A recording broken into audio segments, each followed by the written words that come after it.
What's up guys, and welcome back to Pop Beat Breakdowns. In today's video we are going to be dissecting an acoustic pop slash singer-songwriter beat that I made in the style of Dean Lewis. Now before I get into this video guys, if you're new to this channel, hit that subscribe button as we are trying to get to 1,000 subscribers. Let's see if we can do it as quick as possible. This is the second video on the channel, so very excited for it. So let's not waste any time, let's dive straight into this beat and dissect it and see what I have done to achieve the sound. Okay, so we are now in the project and I'm just going to quickly play you what the production sounds like before we go through the steps.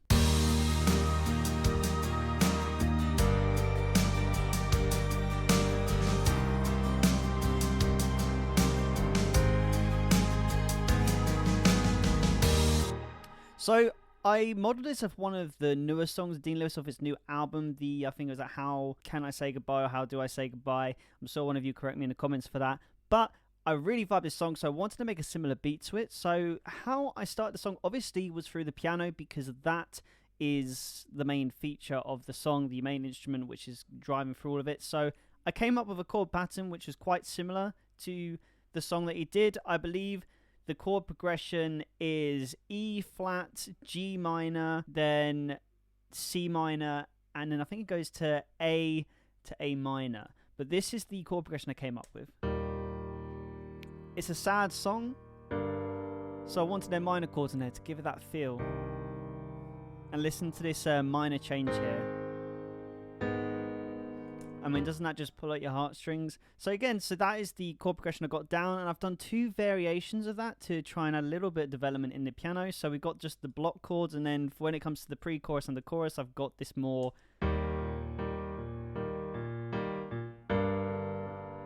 you know, more complex version. Still very simple though.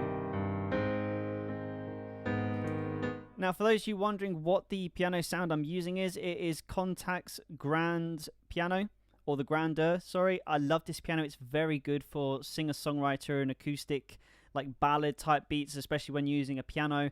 Highly recommend that if you were looking at native instruments, looking at getting a piano, this is a very great sounding light, and it's straight out the tin as well. So it's good. Now the next thing I do is I wanted to add drums, so I created a track stack, because the best thing to do when doing drums is you can just get out the drums in Logic and just play, you know, kick, snare, hi-hats, toms, everything on the same channel, or the same track rather. But yeah, it's so limited to the capabilities of how you can mix all them elements, so I've done them all separately on here. As you see, I've got two different kicks, I've got two different snares, I've got the toms, I've got a third snare and hi-hat, and then another electronic hi-hat. So there's a lot going on here. So let's dissect what I've done with the drums. The best place you're going to hear it is in the chorus. So this is the drums that I came up with.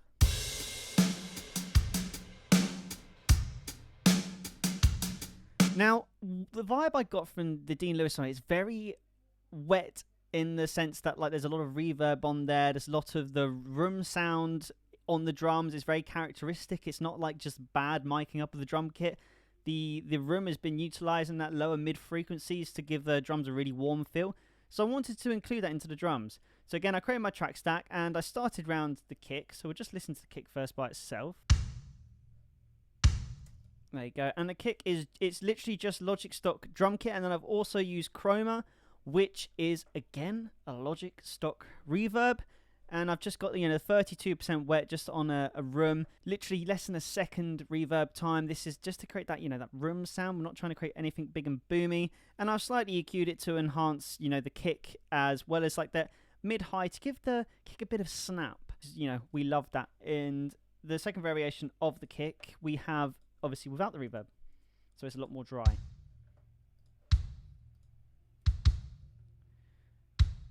That the EQing slightly differently and the reverb slightly less. Still wanted to retain that room sound, so it's there. And then I've layered that with a snare. And again, exact same things going on. Again, this is a Logic stock drum kit. This is the user default. Apparently, I think I put a few different drum sounds on there that I was looking for. And again, they all going through the same reverb to give it the feel that it's in the same room. I also added, this is one thing I really love to do, is when I'm doing a snare, sometimes you like to try and make it feel real when you're using MIDI. I like to create a second snare track with lower velocity snare fills in between, so it gets a little bit more of a bounce to the production.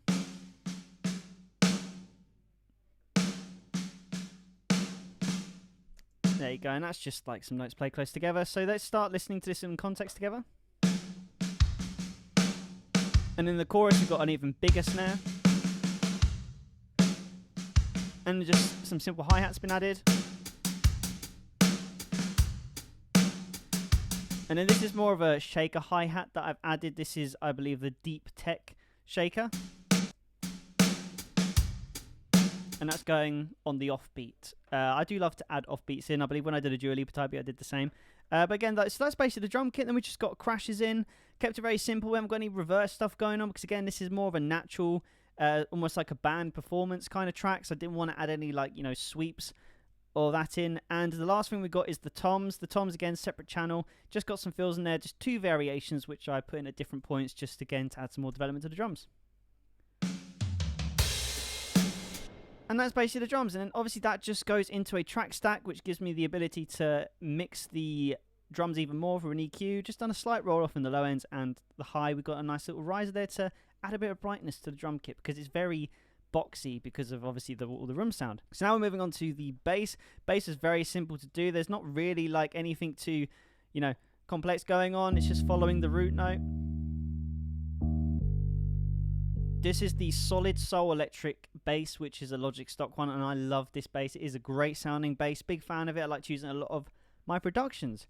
So let's listen to what we got so far. This is what it sounds like with the drums, piano, and the bass.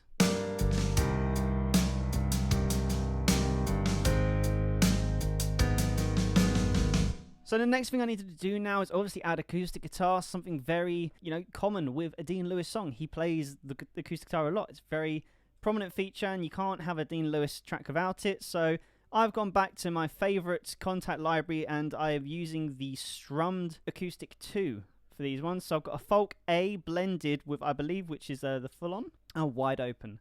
So again, MIDI guitar, it's controversial, but it's great out the box, and it does exactly what I needed to. So you played out both of these together, again, just playing the chords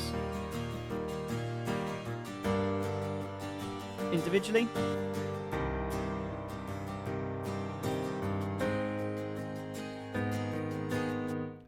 And again, I love counter melodies, and I also love counter rhythms as well. So having 2 guitars playing slightly different rhythms, it equals a lot fuller acoustic guitar sound. And again, like that's why it's good not to just like, you know, replicate ideas over like the same instruments or different, because you're not really, you know, adding any sort of complex detail to production. So again, just trying to have them counter rhythms in there really helps the acoustic guitar sound a lot more fuller. Obviously they're doubled and put right to the sides of the mix. So I don't want them down the middle because the piano is more so down the middle. That is the feature instrument in this production. So I wanted the piano to be down the middle.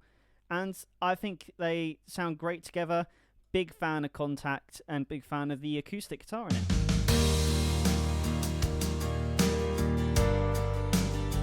Nice.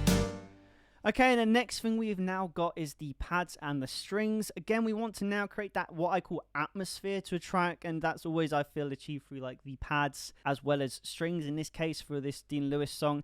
Now, when I listen to his latest single that he released, which I believe is currently his most popular song on Spotify, there was strings in there, but they were quite subtle, so I didn't want the strings to be overpowering in this. So this is what I've come up with for the pad section. As always, to create the pad sound that I want, I always blend. Don't just go looking for that right pad sound. Try and blend pads together to create something original that's your own. So this is what I came up with. It's very pretty.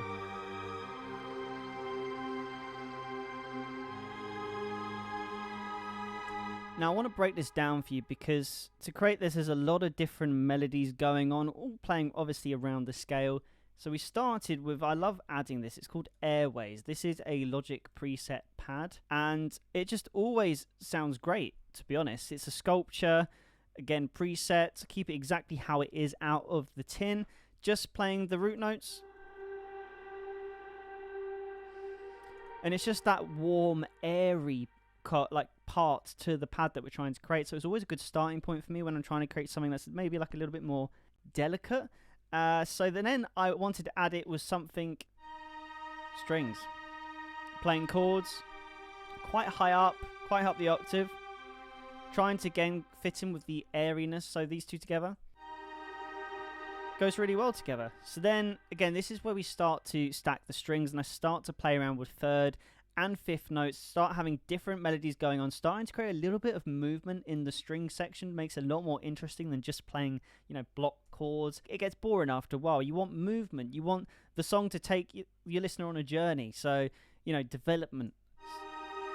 So this one's going down, more of a descending kind of melody. Again, quite high up because we want it to be airy. And I wanted to really use that to try and emphasize that minor note that you hear, which again adds more feel to the song. Then again, this is just another melody I've put in with it as well. Let's have a listen to these together. Very high up. But again, just playing around the scale. When like each chord is triggered in the 4, just any note in that chord in the triad, and you can't lose. It sounds great. And then we've got one more here. This is more of a riser. Playing the bass note, because we've got to cover the low end as well. So put it all together.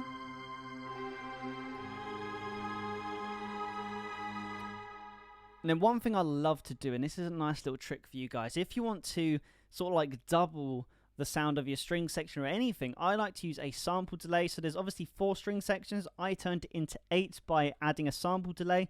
What a sample delay does, if you set it to the delay to the left, basically you're going to get the signal twice out of both ears, but there's going to be delay out the left side, and that tricks your ears into thinking it's the same signal twice coming out of both ears. So it theoretically splits the signal into 2, and you get that lovely sort of chorus effect where it's at the sides of the mix. And because you're doubling it, that means I've gone from 4 to 8 technically strings. So it's a win-win, and it works really well. And now my strings are at the side of the mix. And just to emphasize it even more, I add a chorus onto the pad to do the modulation to actually split the air pad. So all of this pad is at the side of the mix.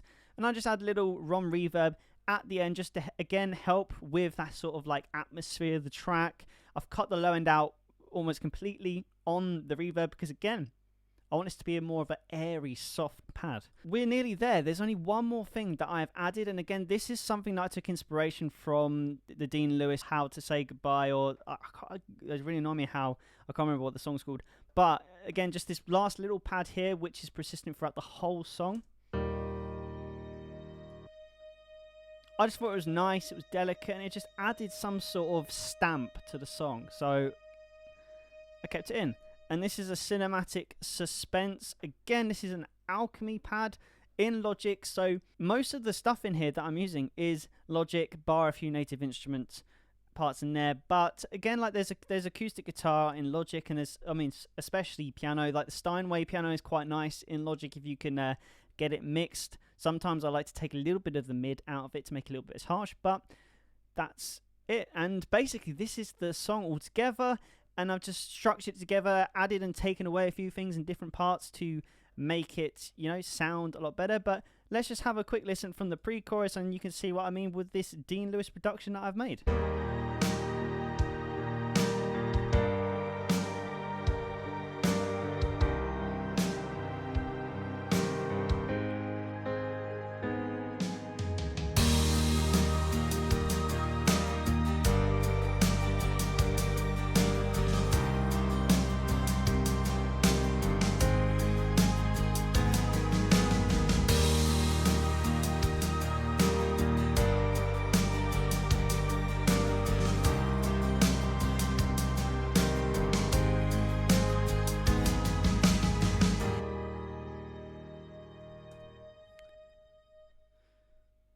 And there you go, guys. That is the pop beat breakdown of an acoustic pop Dean Lewis type beat. If you enjoyed this video, hit that subscribe button. It's the best way to support the channel. And leave a comment below what other artist type beats you would want me to do a breakdown of next in the pop genre. There's plenty more videos coming in the next couple of weeks. So make sure you turn that notification bell on so you do not miss them. But I'm going to leave it there for today, guys. So thank you for watching this video. Keep making music, and I will see you in the next video.